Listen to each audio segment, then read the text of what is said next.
como é que foi essa sua jornada aqui com a tatuagem? Foi assim, a primeira vez que eu vim, como eu falei, eu tive a oportunidade, né, de trabalhar aqui no estúdio e foi assim, ótimo, mas como que eu digo, foi uma experiência rápida com a tatuagem, não foi assim, eu fiquei 4 meses e eu trabalhei com a tatuagem aqui durante 2 meses, porque eu vim para passear, acabei estendendo mais por causa dessa oportunidade de trabalho.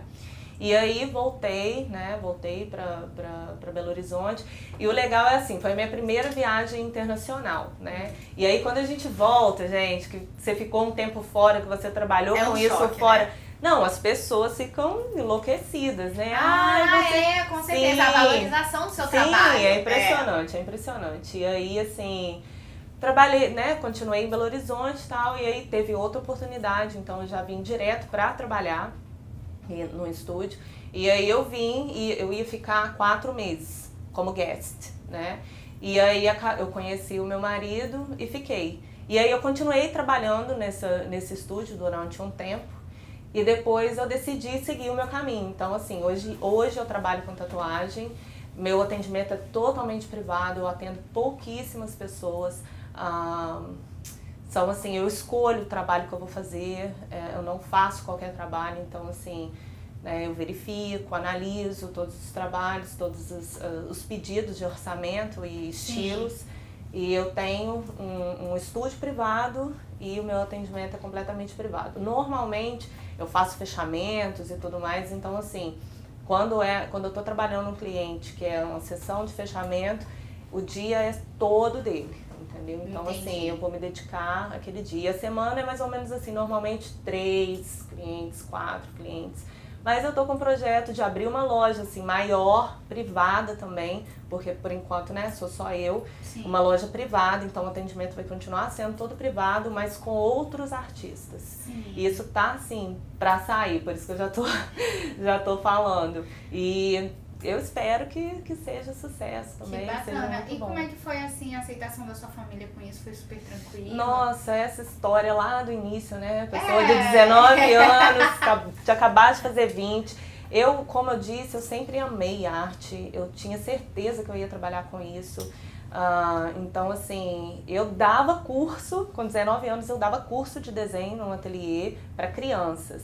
Então, assim, nessa época eu era autodidata, eu tinha estudado muito, comprado livros, feito cursos mesmo, assim. Antigamente não tinha esse acesso ao computador, né, como a gente tem hoje, mas vendia cursos. Então, videocassete, aquelas fitas cassete, revistas, livros. Então, eu tinha, assim, eu já sabia tudo sobre desenho de construção, sombra e luz, perspectiva. Então, eu dava curso de desenho e amava.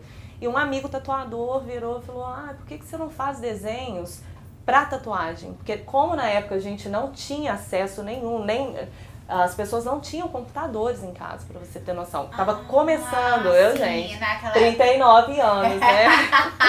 Então, assim, há 20 anos atrás, as pessoas até tinham, mas não existia Google, não tinha nem Flickr, que já ficou para trás, né? Não tinha nenhum site de busca de imagens ou de site, na época era enciclopédia, né? Que você tinha que... Você tinha as fotos, a pessoa ficava ali folheando para escolher. Sim.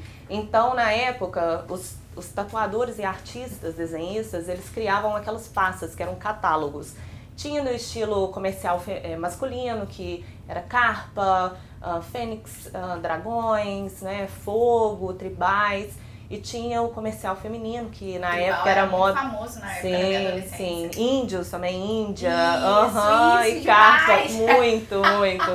E o comercial feminino, nessa época, as mulheres elas estavam começando a se tatuar. O preconceito estava começando a ser quebrado. Quando eu iniciei, não existia meninas que tatuavam. Sim, era por isso raro. Que eu tô te Sim, era raro, mas é por isso que eu preciso falar dessa imersão, como que eu caí nessa, porque não foi uma escolha minha. Eu acho que tudo que aconteceu, gente, foi assim, uma série de eventos que foi me levando, sabe, aonde eu tô hoje. Então, assim, eu não sonhava em ser tatuadora. Nunca passou pela minha cabeça ser tatuadora. Eu queria fazer publicidade ou belas artes, sabe? Porque eu sabia que eu ia estar nesse meio. Mas aí esse meu amigo tatuador, ele virou e falou assim... por que você não faz essas séries e tal? Porque era a única fonte de desenho dos estúdios. E por que você não vai para uma convenção internacional, que na época era famosíssima no Brasil todo e em várias partes do mundo, que acontecia em São Paulo, que chamava LEDs Tattoo, né? LEDs Tattoo Convention, que hoje em dia não existe mais, já há alguns anos ela não acontece, mas o LEDs é super famoso ainda, é um estúdio de tatuagem no Brasil. E esse evento vinha tatuadores do mundo todo. E eu, assim, falei, será? Me explica como é, como que eu faço e tal. Ele me explicou, eu fiz a minha primeira série, fui pra São Paulo. E aí, assim, eu vendi, gente, mas eu vendi. E vinham os gringos enlouquecidos com o meu trabalho.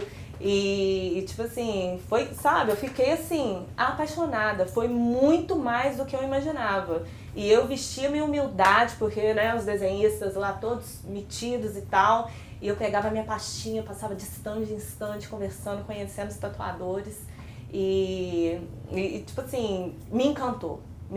E aí eles falavam, cara, você desenha muito, nossa. E eu fiz um comercial feminino, que na época as meninas tatuavam fadinhas, bruxinhas, era o desenho da moda. Tanto que tem muita gente com fadinha, né? Flores com tribal e tal. E eles vinham falar, por que você não tatua? Eu falava, será? Eu, tatuadora? E aí ali mesmo, eu fiz o maior dinheiro. Aí ali mesmo eu já comprei meu material, meu primeiro material. Aí voltei, né? Porque eu sou de Minas. Aí voltei e falei com meu amigo. Falei, nossa, você me ensina a tatuar. E aí ele me ensinou tudo que eu precisava saber ali no início. Aí comecei a pegar uns cobaias, né? Alguns amigos que animaram. E aí eu comecei a tatuar. Quando eu vi, em 3 meses, eu tava com mais clientes do que ele.